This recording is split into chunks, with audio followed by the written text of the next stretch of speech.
If you enjoy our videos, subscribe, like, and comment to support us. Thanks for tuning in.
I had persuaded Sherlock Holmes to take a brief holiday with me.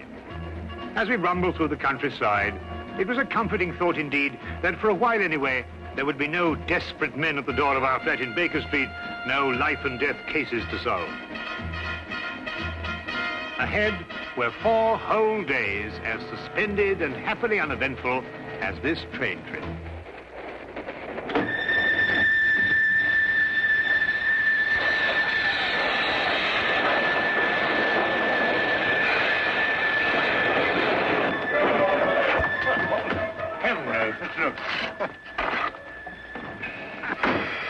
Hear anything? Not a thing. Well, I hope we haven't heard anything. We must be doing 30 miles an hour. Oh, we're doing more than that, I think, Watson. I thought you were asleep, Holmes. Well, not really. I was thinking about that Parkinson axe murder. You know, that unfortunate business in South Africa. I was wondering... what? You are on holiday. Oh, yes. Yes, of course. Quite right, Watson. Quite right. Mr. Holmes? Yes, I'm Mr. Holmes. I thought I recognized your name on the reserved passenger list. Thought you might be able to help us. We seem to have had a sort of an accident. An accident or an incident? Well, I suppose you could call it an incident. But one of our passengers has disappeared. Disappeared? A boy. He was traveling with this young lady here. Paul is his name. Paul Windmaster. You must find him. I've heard you can do things like that, Mr. Holmes. Will you help me? There. I'm his governess. Well, I should never have taken my eyes off him for a minute. But I looked in on him after he went to bed and was fool enough to imagine that everything was all right. Do you think he might have been kidnapped? Oh, no, I'm sure Paul ran away. How will I ever be able to face his father? I think you'd better sit down, Miss... Kendall. Lydia Kendall. Miss Kendall, and tell us everything from the beginning. I'm sure we can be of help. Sit down. Thank you. Tell me, Miss Kendall, what happened that made the boy run away? Mr. Holmes, have you ever heard of Paul's father, Lance Windmaster? Oh, yes, Ripsaw Windmaster, the Canadian timber king. The papers call him that. As rough and strong a man as the trees he cuts down. Paul, not having a mother since the age of 2, has grown to be like him in many ways. Independent, wild. Believe me, I've had a full-time job. I can imagine. Mr. Windmaster never disciplined him. Was actually proud of Paul's spirit. Until one day, rather suddenly, it struck him that he was bringing the boy up improperly. You asked me what caused the boy to run away. It was just that. And yesterday, when I went out to fetch Paul, I began to see the first signs of what was about to happen.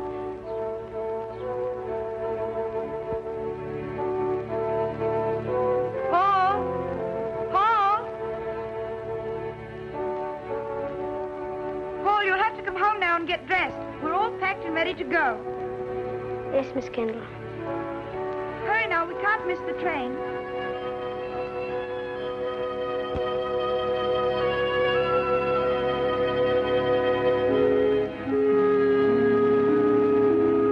When you arrive at the school, you'll take the boy directly to the headmaster. He's received a full letter of instructions from me, and... Oh, there you are, Paul. Your Uncle Cecil's just arrived to say goodbye to you. Here's wishing you success, Paul. Thank you, sir. You will be taught to be a gentleman. Something which, your mother forgive me, I failed to do. Yes, Father. What have you got there?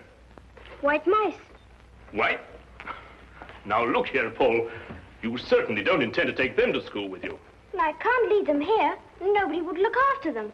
Now that's foolish. Nobody really cares about white mice here, except me. Well, you can give them back to whoever gave you them. You mean Coco? Who? Coco the clown. I'm afraid I introduced him to Coco the day I took him to the circus. They've become rather good friends. Well, I couldn't give them back. He gave them to me as a gift. Paul, I don't care what you do with them, but you can take them with you, and that's final. All right. Leave them here, then. Good boy. Well, you and Miss Kendall had better be off. Well, what's the matter? I don't want to go to school. What? You didn't go to school? Why should I? Times were different when I was young. You don't know what you're saying. I have my horse and my white mice, and Coco and I are supposed to meet next week. You can't run wild all your life. You'll grow up to be a savage. But Lydia could teach me everything I need to know right here. Miss Kendall isn't a teacher. She's a governess. She knows as much as anyone. Now listen to me, Paul. One day you'll come into possession of everything I own. This estate, my lumber mills, everything. When that day comes, I want you to be equipped to take over. Well, I don't have to go to school for that. And I don't have to wear a tie and jacket either. You'll wear a tie and jacket and you'll like it. And you're starting to school right now. Put me down! I don't want to go to school! I'll run away! Put me down! I'll run away! Well, Miss Kendall, are you coming? Put me down! Put me down! He boarded the train without further protest. The truth is, his attitude seemed to have undergone quite a change. By the time we started out, he behaved almost as if he were looking forward to going to school. But of course, the whole thing was a ruse to put me off my guard. You said before you saw the boy after he went to bed. Now, what time was that? About 8. And what time did you find that he was missing? About an hour later, I heard a thud coming from his compartment and went to investigate. His door was locked from the inside, and I had to get the conductor here to open it for me. How he got out, I don't know, but he was gone. And of course you searched the whole train after that. Oh, every inch of it with the conductor here. I decided to stop the train when we couldn't find him. Oh, conductor, I believe there's a steep gradient just a few miles beyond Darcy. Yes, there is. Now, how slowly would the train be going at that time, do you think? Oh, about 5 miles an hour. Very slowly, sir. Well, in that case, I suggest that we borrow a cart from a farmer in the vicinity of Darcy and go back and search that area. Yes, sir. I'll take care of it immediately, sir. What was the number of the boy's compartment? 37. Well, Dr. Watson and I'll take a look at it. No, there's no need for you to come with us. I think you'd better stay here and rest. Now, you mustn't worry. Small boys make a habit of disappearing and reappearing.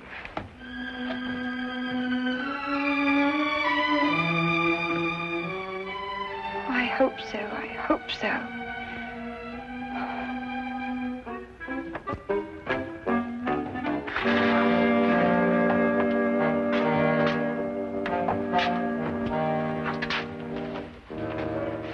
Well, you certainly simplified the search and narrowed down the area to Darcy. Here, Watson, give me a hand with this window, will you? Yes, sir. All the same, this train window. Well, that was the thud Miss Kendall heard, the sound of the window being opened before the boy jumped out. By Jove, you're right. The question is, who helped the boy open the window? Well, it took 2 of us to do it. Exactly. Good heavens, Holmes, do you mean that he must have had an accomplice? Of course he must have. Yes, but who on earth would want to help a little boy to run away? Well, when we know that, Watson, we will have the answer to the problem of the boy who didn't want to go to school.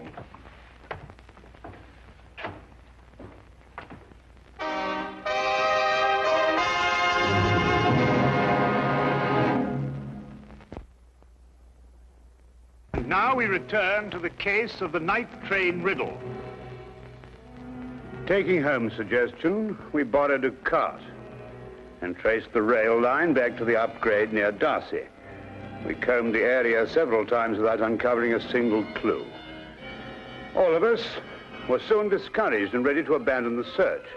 All of us, that is, except Holmes. We've been over this stretch 3 times already, Holmes. Yes, I know, but this is the only place where the boy could have jumped off. But we haven't got a shred of evidence, not a sight of anything, nothing at all. Look, what is it? A boy's cap. Miss Kendall, would you mind coming over here for a moment? Is that the boy's cap? Oh, yes, that's his. Then it has to be here. Look, over here. Here we are, Watson. The footprints of a small boy. Holmes, look, another set.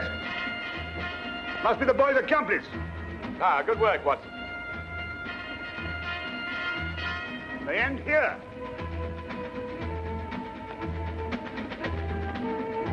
Then it's quite clear what happened. Not to me. Well, they obviously boarded another train, a local, I imagine, traveling in the same direction as we were. We do pull alongside a local here, Mr. Holmes, the up train from Royal Minster. Well, how can they do that? Change trains in midstream, so to speak. Well, obviously, Watson, if both trains were traveling slowly enough. They do. It's possible, entirely possible, Mr. Holmes. Conductor, I think you'd better telegraph ahead and have them stop that train. Yes, sir. Do you think they'll find him, Mr. Holmes? Well, we are near enough to the truth, Miss Kendall, not to have to speculate anymore. We will soon know. We began a hasty return to the night express, aboard which we hoped to catch the local. Holmes insisted that time was of the utmost importance.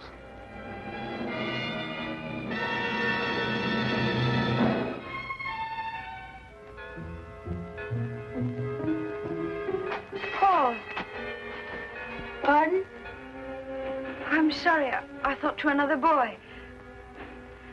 Perhaps the next compartment. Oh, this is the last one, miss. You held out so much hope, Mr. Holmes. How many stops did the train make before Darcy? 3, same as usual. Did you notice a boy get out of one of them? Not that I remember. There was a boy. I talked with him. He got off with his father at Manborough. Are you sure? Yes, there was that pair. Blimey, I clean forgot. What did the father look like? Medium-sized, grey hair, ordinary face. Wait, I noticed when I inspected his ticket there was something about his fingertips. They were red. Red? Yeah. I thought it was strange at the time. That's most observant of you, conductor.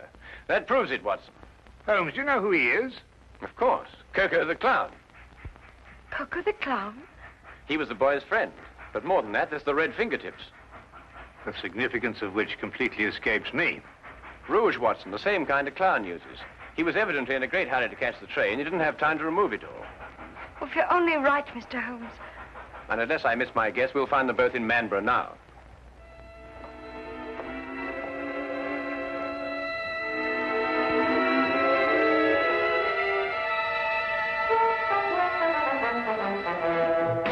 Watson, Miss Kennedy is sending a wire to the headmaster of the school, telling him they've been delayed. As soon as she's finished, we can be off. What's the matter with you? You don't look like someone who wants to be taken to the circus. Holmes, do you realize it has taken me the last solid 3 weeks of pleading and cajoling to persuade you to take this trip?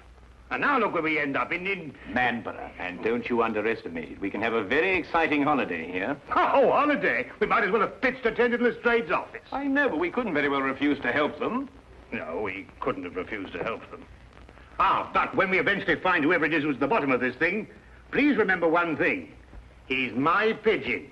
Don't upset yourself, Watson. As soon as we can find the boy, we can continue on our journey. Oh, I'm glad you still considered that. Well, shall we be getting along? Oh, by the way, Watson, I didn't mention it to Miss Kennedy, but I believe there's some possibility the boy may be in danger. So I don't think we ought to lose too much time.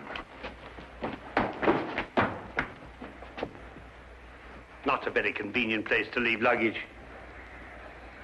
Holmes! You gotta wait a minute. We've left all our bags in the train. There's no time to worry about that now, Watson. Come along. But look, Holmes, we've got everything in them for our 4 days. All right, I'll find Miss Kendall and get a carriage, and we'll meet you in the street. Now, hurry up. Right.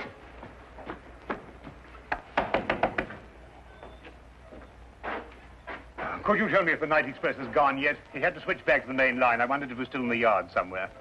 I'm awfully sorry, sir. You must have the wrong town. No, I know where I am. I'm in Manborough. Right you are, sir. But the night express doesn't stop in Manborough. Never has. Except once. But confounded man, I know it stops here. Oh, no, sir. The only time the night express ever stopped in Manborough was in the summer of '88. A wheel fell off the locomotive. Right out front here it happened. It stopped all right that night. Now, look here, this is urgent.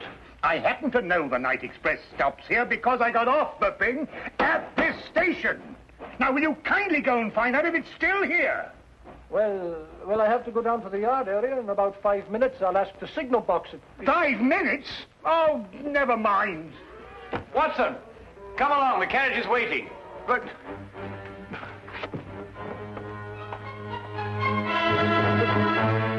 the luggage.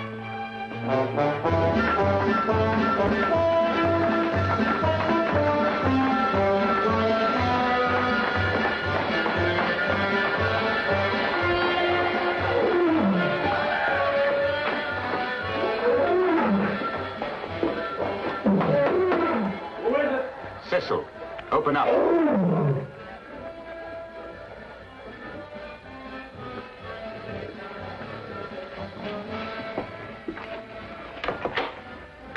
Did it work?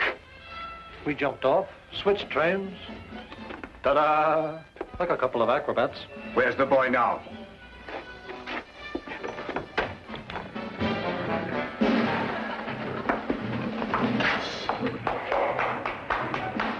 Exactly where I want him.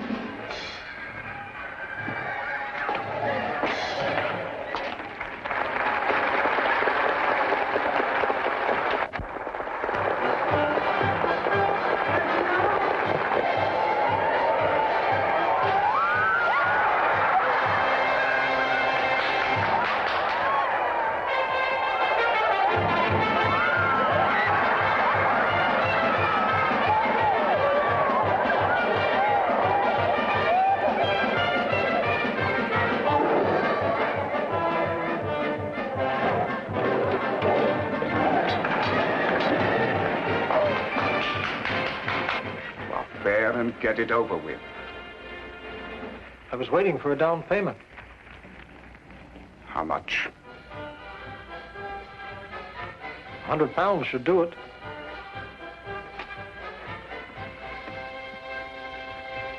That's cheap enough to show you good faith.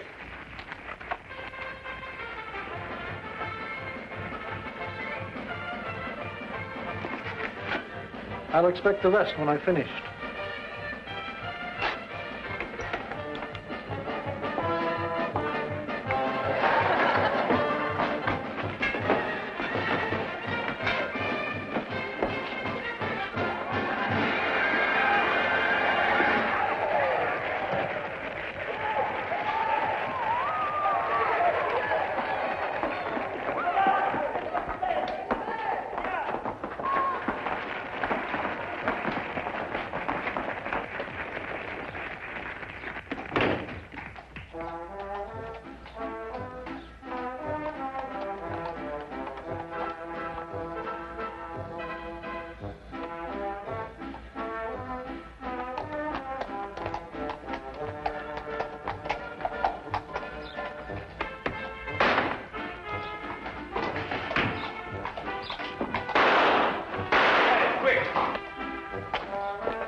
Take this gun and fire it up into the air. To the air? Yes, just to pin him down. What are you going to do? Well, I'm going to find out who he is and why he's trying to keep us from the boy. Well, go on, Watson, fire it. Sorry, Holmes. This one's mine. What? Watson! Watson, here! Fire it, Holmes. Fire it! Oh, very well.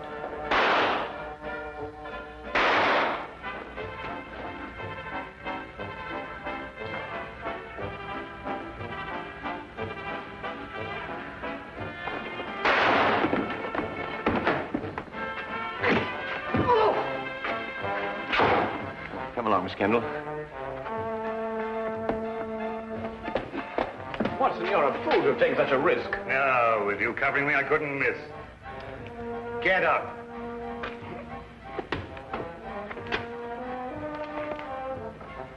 It's Mr. Windmaster's brother. Oh, Uncle Cecil. Yes, and the first in line to inherit the Widowmaster fortune if anything had happened to the boy.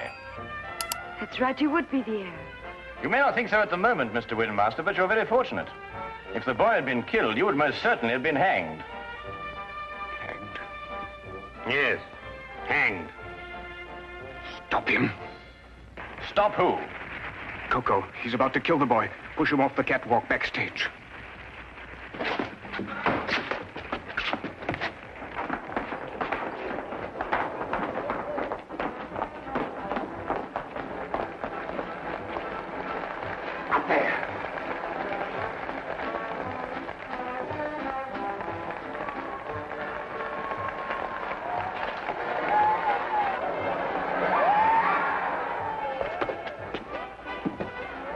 Coco?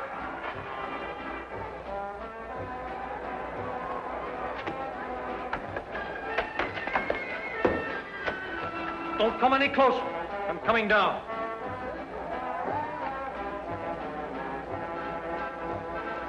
You'll never get out of here. One move to stop me and I'll kill this boy.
Perfect timing, Watson.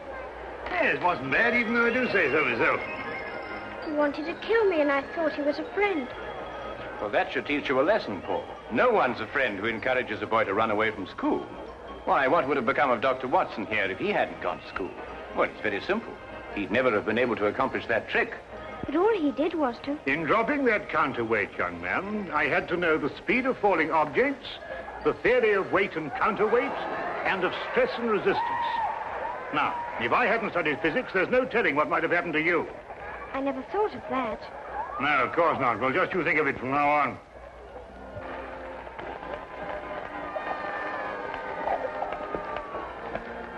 Watson, did you really have all that in mind when you pulled that rope?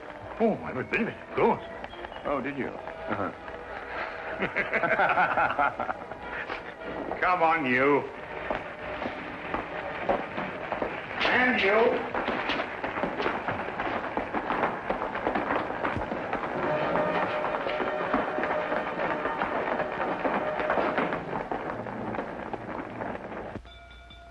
If you're looking for the time of the next London train, it will be along in 10 minutes. Huh? Oh, no. I was just wondering where our bags would be by this time. This train seems to be somewhat off schedule. I'd estimate that our clean shirts are about 30 miles north of Edinburgh at this moment. Oh, confound it, Holmes. Why dwell on that? Oh, don't take it so hard, old chap. We'll give it another try one of these days. Well, sir, it certainly was a shock to me. Oh, it's you again. You were right, sir. The express did stop in Marlborough tonight. Can't understand it. The first time since the summer of '88. Fact is, it was running wild through here tonight, they tell me. Came roaring through on the local line first, and back through here to switch over to the main line again. Can't for the life of me figure what they were up to. Left a couple of bags on our platform. No hint of a reason, just found them there. A couple of bags, did you say? Why, yes, sir. A suitcase-like. Don't know anything about them. One marked J.W. and the other S.H. I suppose we'll have to keep them in the office for the 30 days required. My dear sir, if you'll just lead me to your office, I think I can relieve you of those suitcases within 30 seconds. My name is John Watson. Mine will be the one marked J.W. Oh, you mean, I say, and this here gentleman is S.H.? Yes. This is my friend, Samuel Higgins. Ah, well, in that case, sir, if you'll come along to the office and identify the contents, I'd be glad to get them off my hands.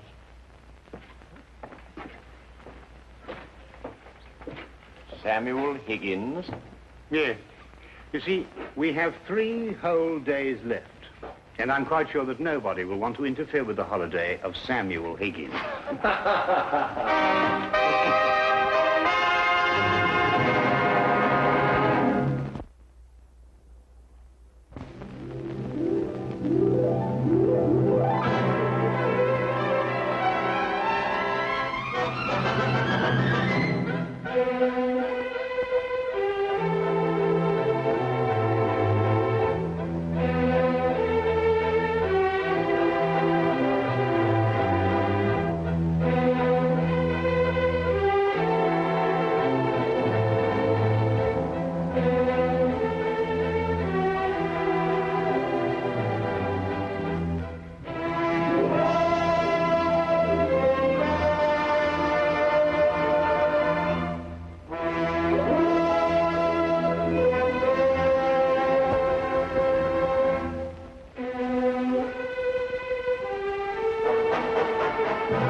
Chapter 14. The Final Thread. The morning sun broke through the fog outside Hercule Poirot's London flat, casting a gentle golden light across the room's polished surfaces. The fire burned steadily, its crackle a quiet harmony with the faint aroma of tisane steaming on the side table. Poirot sat in his burgundy armchair, his small frame poised with the serenity of a task completed, his green eyes reflecting the weight of justice served. The anonymous letter, Clara Henshaw's desperate note, the cryptic numbers 714322, 9 end, the photograph of Victor Crane's car lay neatly aligned, their secrets now unveiled. Charles Ashford's confession had confirmed his role in Clara's murder and the smuggling ring, bringing the mystery to a close. Yet one thread remained: the identity of the letter's writer. Perhaps old Tom, whose guilt had lingered on the edges of the case. Poirot awaited Captain Hastings' final return from Wishwood, expecting the last piece to complete the tapestry. The door buzzer sounded, its note softer now, as if acknowledging the end of the chase. Poirot's moustache twitched, a spark of quiet curiosity in his eyes. "Entrez, Hastings," he called through the intercom, his voice crisp yet warm. "I trust you bring the final echo of Clara's truth." Captain Hastings entered, his face wary but relieved, his satchel light, carrying only a small envelope and his notebook. He hung his overcoat with care, a habit now perfected, and settled into the chair opposite, his posture relaxed yet respectful. "It's finished, Poirot," he said, his voice steady with a hint of closure. "Wishwood's at peace, and I found out who wrote that letter." Poirot raised a hand, his expression a blend of curiosity and command. "Order, mon ami. Begin with method, and let us tie this final knot. You have informed Mary Henshaw of her sister's justice, and old Tom, what does he reveal?" Hastings leaned forward, opening the envelope to reveal the single sheet of paper, its handwriting uneven but familiar. "I started with Mary at the bakery this morning. She was quiet, eyes red from tears, but grateful when I told her Charles. Confessed, and Clara's killer was caught. She said it won't bring Clara back, but it lets her rest. I asked if Clara ever mentioned anyone at the estate who might have been protective, someone who'd risk writing to you. Mary pointed to old Tom, said he treated Clara like a daughter, always warned her to stay clear of Charles's business. Poirot nodded, his fingers steepled, a faint smile playing on his lips. Old Tom, the groundskeeper, a fatherly shadow. This aligns with his guilt, his curiosity. Did you speak to him? Hastings nodded, flipping open his notebook. Found him by the well, of all places, staring at the ground like it held his sins. I approached gently, said Charles was in custody and Clara's truth was out. His shoulders sagged, Poirot like a weight lifted. He admitted he wrote the letter to you. Said he saw Clara arguing with Charles in the library months ago. Overheard her say she'd tell someone about the wrong she found. Tom didn't know what it was, but when she vanished, he suspected foul play. He couldn't go to the police, too loyal to the Ashfords, and no proof but he'd heard of you, read about your cases. He wrote anonymously, hoping you'd uncover the truth without dragging the village into scandal. Poirot's eyes gleamed, a quiet triumph in his gaze. Old Tom, the silent witness, driven by love for Clara and guilt for his silence. The letter, it was his cry for justice, cloaked in fear. Did he say more of that night? Hastings shook his head, handing Poirot the sheet from the envelope. Not much. He was tending the gardens that night, didn't see Crane's car, but noticed Charles pacing in the study after midnight. Tom wrote this for you, a confession of sorts, explaining why he stayed quiet. He says he'll testify if needed, but hopes it won't come to that. The village is shaken. Poirot Scotland Yard's presence has everyone talking. Poirot took the sheet, reading aloud in his precise Belgian accent. Monsieur Poirot, I wrote to you because Clara deserved better. I saw her fear, heard her stand up to Master Charles, but I did nothing. My loyalty to the Ashfords kept me silent, but my heart broke for her. I pray your mind has brought her justice. I'll face what comes, but I beg you, spare Wishwood more. Pain. Thomas Reed Poirot's moustache quivered, his voice soft with compassion. Thomas Reed Old Talma, man torn between duty and love. His letters set us on the path, Hastings, and his confession closes it. Clara's truth is told, and he may find peace. What of Jenny or the estate? Hastings turned a page, his voice quieter now. Jenny's left the Holt, cook a job in another village, too scared to stay with Charles's crimes exposed. The servants are scattering, and Lady Margaret's shut herself away, refusing visitors. Jap says they're searching the estate for more evidence, but the ledger and Charles's note to Carver are enough. Crane's still claiming he didn't kill Clara, but Jap thinks he'll crack with Charles's confession. Poirot leaned back, his gaze distant, as if seeing the rolling hills of Wishwood and the shadowed halls of Ashford. The house of Ashford crumbles, its secrets laid bare. Clara, a maid of courage, brought it down with her truth. The smuggling ring, the necklace, the murder all unravelled by the little grey cells from this chair. Hastings smiled, a rare moment of awe. You did it, Poirot. Never left the flat, and you caught a killer. How do you do it? Poirot's smile was serene, almost feline. The mind, Hastings, it travels where the body cannot. You, my friend, were my eyes, my hands, gathering the fragments I wove into truth. The challenge to solve without stirring was a delight, but the cost was heavy. Clara's life, old Tom's guilt, Mary's grief, these are the true stakes. Hastings nodded, closing his notebook. What now? Jap's wrapping things up, But should I go back to Weeshwood, tie up any loose ends? Poirot rose, crossing to his writing desk with the grace of a dancer. He took a fresh sheet and wrote a brief note, sealing it in an envelope. Deliver this to Inspector Japp, Hastings, with my thanks. It suggests he questioned Crane further his lie about the station. Hides more accomplices, I suspect. Then rest, mon ami.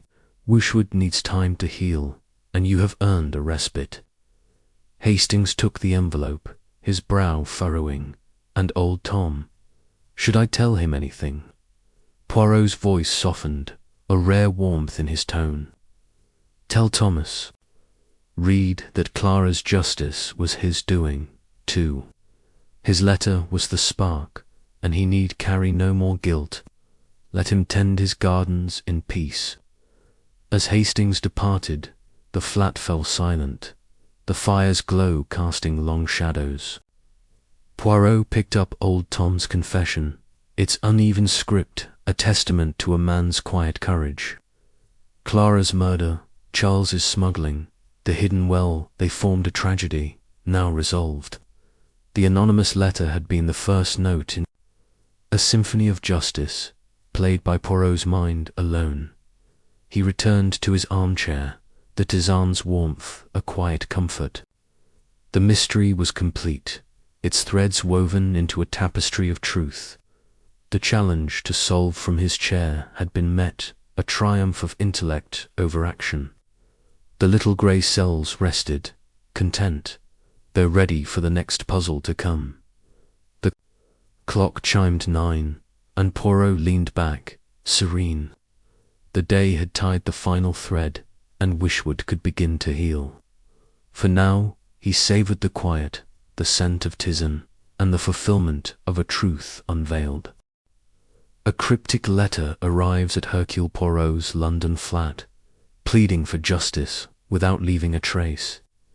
In the shadowed halls of Ashford Hall, a young maid, Clara Henshaw, vanishes after uncovering a dark secret.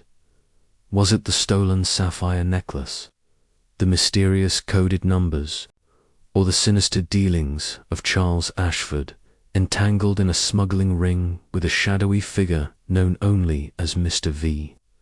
As bodies hide in forgotten wells and whispers of betrayal echo, Poirot, from his armchair, unravels a web of greed and murder. Who wrote the letter?